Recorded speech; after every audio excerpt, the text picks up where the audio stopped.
बिस्मिल्लाहिर्रहमानिर्रहीम। किसी ख़ास बात या वाक़े पर नाजिल होने वाली कुरानी आयत में से आज हम देखेंगे सूरह आल इमरान की आयत नंबर 186। आयत का तर्जुमा कुछ इस तरह से है, यकीनन तुम्हारे मालों और जानों से तुम्हारी आजमाइश की जाएगी और यकीनन तुम लोग अहले किताब और मुशरिक लोगों से बहुत तकलीफ बातें सुनोगे, मगर आप सब्र करें और परहेज़गारी इख्तियार करें, यकीनन ये बहुत हिम्मत का काम है। ये आयत अब्दुल्ला बिन उबी की रसूलुल्लाह सल्लल्लाहु अलैहि वसल्लम की शान की गुस्ताखी के बाद नाजिल हुई।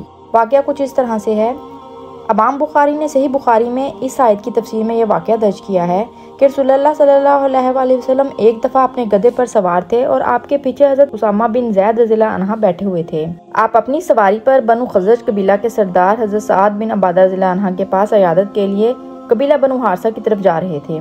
रास्ते में आपने देखा कि कुछ लोग जमा हैं, जिनमें यहूदी, मुसलमान और मुशरिक शामिल थे।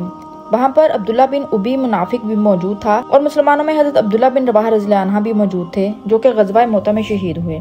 रसूलुल्लाह सल्लल्लाहु अलैहि वसल्लम जब उनके करीब पहुँचे तो आपकी सवारी से गर्दो गुबार उड़ा। इस पर अब्दुल्ला बिन उबी ने तकब्बुर से अपना रुमाल अपनी नाक पर रख लिया और कहा, गुबार मत उड़ाओ। रसूलुल्लाह सल्लल्लाहु अलैहि वसल्लम अपनी सवारी से नीचे उतरे और उनको सलाम कहा, इस्लाम की दावत दी और कुरान की चंद आयात सुनाई। इस पर अब्दुल्ला बिन उबी ने कहा, आपका ये तरीका हमें पसंद नहीं है, आप अपने घर जाएं, जो आपके पास आए उसे ये कलाम सुनाया करें। अब्दुल्ला बिन उबी के इन अल्फाज के बाद हज़रत अब्दुल्ला बिन रवाह रज़ियल्लाहु अन्हु बोल पड़े और हुज़ूर अकरम सल्लल्लाहु अलैहि वसल्लम से गुजारिश की कि आप हमारे पास जरूर तशरीफ लाया करें, हम आपकी बातें सुनेंगे और हमें आपकी चाहत भी है। इनके इन अल्फाज के बाद दोनों में झड़प हुई। करीब था कि दोनों आपस में दस्तों गिरेबान हो जाते, लेकिन रसूलुल्लाह सल्लल्लाहु अलैहि वसल्लम ने इनको खामोश करवा दिया। आप सल्लल्लाहु अलैहि वसल्लम हज़रत साद रज़ियल्लाहु अन्हु के यहाँ तशरीफ ले गए और वहाँ अब्दुल्ला बिन उबी के रवैये के मुतालिक बात की। इस पर हज़रत साद रज़ियल्लाहु अन्हु ने रसूलुल्लाह सल्लल्लाहु अलैहि वसल्लम से अर्ज़ की, ऐ अल्लाह के रसूल सल्लल्लाहु अलैहि वसल्लम, आप इसको माफ़ कर दें और दरगुजर से काम लें। मुझे कसम है अल्लाह की, वो आपसे बेहद दुश्मनी रखता है। मदीना के तमाम लोगों ने उसको अपना सरदार मुंतखब कर लिया था और उसके लिए सोने का ताज भी तैयार हो चुका था। बस ताजपोशी की रस्म होना बाकी थी कि अल्लाह ने आपको मदीना भेज दिया। हमने आपकी नबूवत को तस्लीम कर लिया और आपको नबी मान लिया, आपकी पैरवी कर ली। यूं इसकी बादशाह बनने का ख्वाब अधूरा रह गया। अब वो अपने दिल का गुस्सा निकालता है, आप इसकी बातों को अहमियत ना दें।